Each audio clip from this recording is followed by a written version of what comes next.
Praise the lord. ఈరోజు దేవుని వాగ్దానము రోమీయులకు రాసిన పత్రిక 8వ అధ్యాయం 18వ వచనం. మన ఎడల ప్రత్యక్షము కాబోవు మహిమ ఎదుట ఇప్పటి కాలపు శ్రమలు ఎన్నదగినవి కావని ఎంచుచున్నాను. అపోస్తలుడైన పౌలు రోమీయులకు రాస్తూ ఏమంటున్నాడంటే, ఇప్పటి కాలపు శ్రమలు ఎన్నదగినవి కాదు అని అంటున్నాడు. ఎందుకు అంటున్నాడు అనంటే, మన ఎడల ప్రత్యక్షము కాబోవు మహిమ ఎదుట, ఈ లోకములో మనము వెళ్తున్న ఈ శ్రమల్లో అనేకమైన పరిస్థితుల్లో ఒకరోజు దేవుని మహిమ ఎదుట ఆయన మనకు బహుమానం ఇవ్వబోతున్నాడు.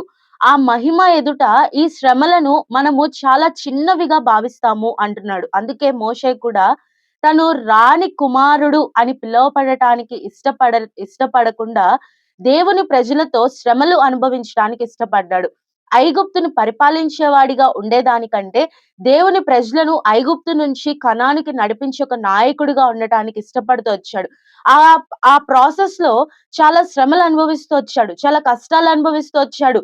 ఇశ్రాయేలీలే వారే ఎన్నో మాటలు మోషేని అంటూ వచ్చారు, కోప్పడుతూ వచ్చాడు, ఎన్నో పరిస్థితులు గుండా వెళ్ళాడు. అయినప్పటికీ కూడా తన యందు ఉంచబడిన బహుమానము కొరకై, తను పైనున్న వాటి కొరకై చూస్తూ వచ్చాడు, కానీ తన శ్రమలను తను పట్టించుకోలేదు. బెస్ట్ ఎగ్జాంపుల్ మనం చూడొచ్చు, మోషే కంటే బెస్ట్ ఎగ్జాంపుల్ మనం చూడొచ్చు హెబ్రీలకు రాసిన పత్రికలో యేసుప్రభు వారు కూడా తన ఎదుట ఉంచబడిన ఆనందము కొరకై అవమానమును నిర్లక్ష్య పెట్టి సిలువను సహిస్తూ వచ్చాడు. సిలువ శ్రమలు, సిలువ మరణము పొందునంతగా మన కొరకు శ్రమ పడుతూ వచ్చాడు.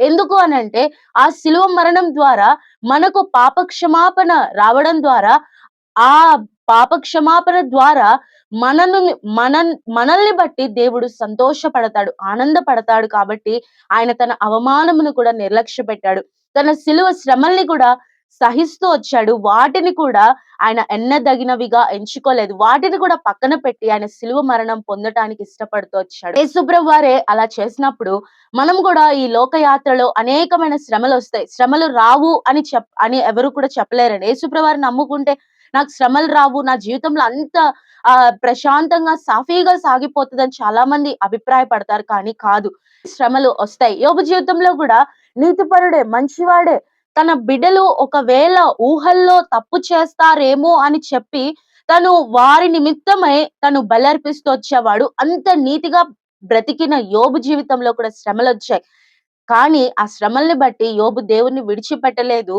ఆ నమ్మకత్వాన్ని బట్టి దేవుడు యోబుని రెండంతలుగా ఆశీర్వదిస్తూ వచ్చాడు.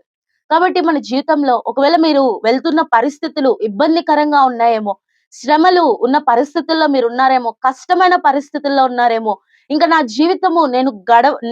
జీవితము నేను జీవించలేను అనుకుంటున్న పరిస్థితిలో ఉన్నారేమో. అందుకనే ఈ రోజు దేవుడిస్తున్న వాగ్దానము, ఇప్పటి కాలపు శ్రమలు ఎన్నదగినవి కావు. ఈ శ్రమలన్నిట్లో కూడా దేవుని యొక్క మహిమను, ఈ శ్రమలన్నిట్లో కూడా దేవుని యొక్క సహాయాన్ని మనం చూస్తాము. ఆయన మనకు సహాయం చేస్తాడు.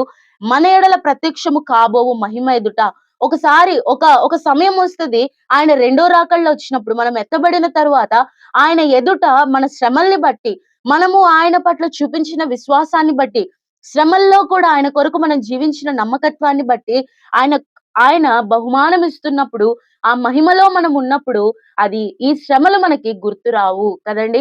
అలాంటి జీవితాన్ని దేవుడు ఇవ్వబోతున్నాడు. కాబట్టి ఒకవేళ జీవితంలో ఉన్న పరిస్థితులను బట్టి బాధపడుతూ ఉంటే దేవుడు మనకి సహాయం చేస్తాడు.